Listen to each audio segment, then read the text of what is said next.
Et ça fait des années que ces scientifiques-là, toutes sortes de scientifiques d'ailleurs, mènent des travaux sur la question. Il y a une équipe française qui a gagné Youpi et qui nous en dit un peu plus sur le fonctionnement de notre cerveau confronté au désir. Car en fait, c'est ça l'idée de base. Ils veulent décrypter le désir, je suppose. Exactement. Et quand vous dites équipe française, il y a un laboratoire bien spécifique à l'INSERM qui s'occupe justement, qui ne fait que ça, et un chercheur en particulier, et nous l'avons rencontré. Alors c'est dans le cadre de notre partenariat avec Psychologie Magazine que l'on s'est intéressé à ce sujet. À quoi pense-t-on quand on fait l'amour?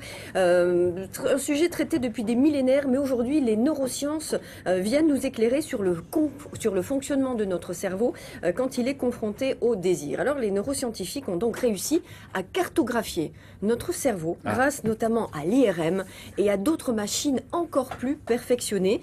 Ils ont donc cartographié notre cerveau et ont localisé les zones qui correspondent à des émotions aussi différentes que l'attirance physique, la stimulation, c'est-à-dire quand le cœur bat la chamade, et la pulsion, c'est-à-dire l'acte sexuel. Ils ont réussi à identifier dans le cerveau quelle était la zone qui correspondait à ces activités. Dans le cerveau de femmes, il y a dans des le cerveau humain, non, ils n'ont ressemble. pas fait le distinguo encore, dommage. mais ça vaudrait peut-être le coup de le faire, docteur. Si vous les croisez, demandez-leur.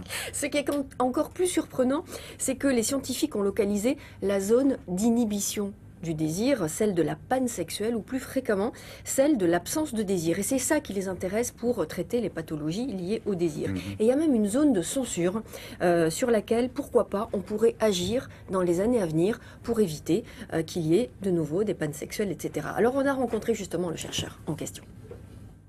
Je t'aime, oui je t'aime. Moi non plus. Oh mon amour. Ce dont on s'est aperçu dans une étude, c'est qu'il y avait une région du cerveau qui, au lieu de se désactiver, de se desserrer, reste anormalement active.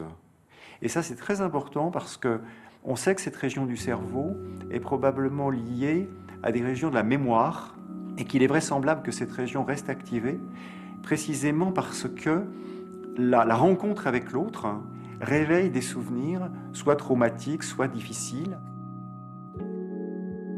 Et que c'est comme si cette région disait au reste du cerveau, ce n'est pas la peine de se mettre, je dirais, en branle, si j'ose dire, ça n'apportera rien de plus. Le désir, tout ça évidemment complètement inconscient, va rester, comme vous dites, censuré. Donc ça peut apporter beaucoup aux psychothérapeutes déjà, de savoir que cette région-là est anormalement active. Ça leur donne aux psychothérapeutes quelque chose de concret sur lequel s'appuyer. Ça, on le voit très bien en IRM ou avec une autre technique qu'on appelle la tomographie par émission de positons qui permet de voir l'activation. Pour l'instant, c'est surtout de la recherche, mais on peut très bien imaginer que ça devienne cliniquement un outil, bien sûr. Revenez s'il vous plaît.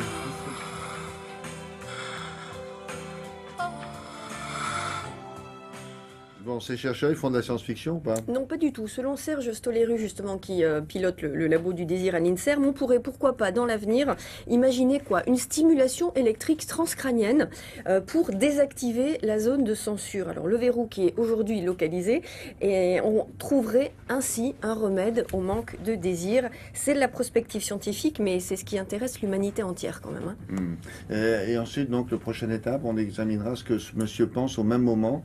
Ça, ce serait pas mal. Ça serait bien. Voilà, parce qu'elle pense que la dame pense aussi. Les pensées qui ne convergent pas forcément. Oui. Hein? Mais bon, tant que le reste converge. Monsieur, là. Tant que le reste converge. Pardon? Non, il y a des mots qu'il vaut mieux pas employer dans ce cas-là. Ça va bien? À part ça. Tout va bien. Merci beaucoup.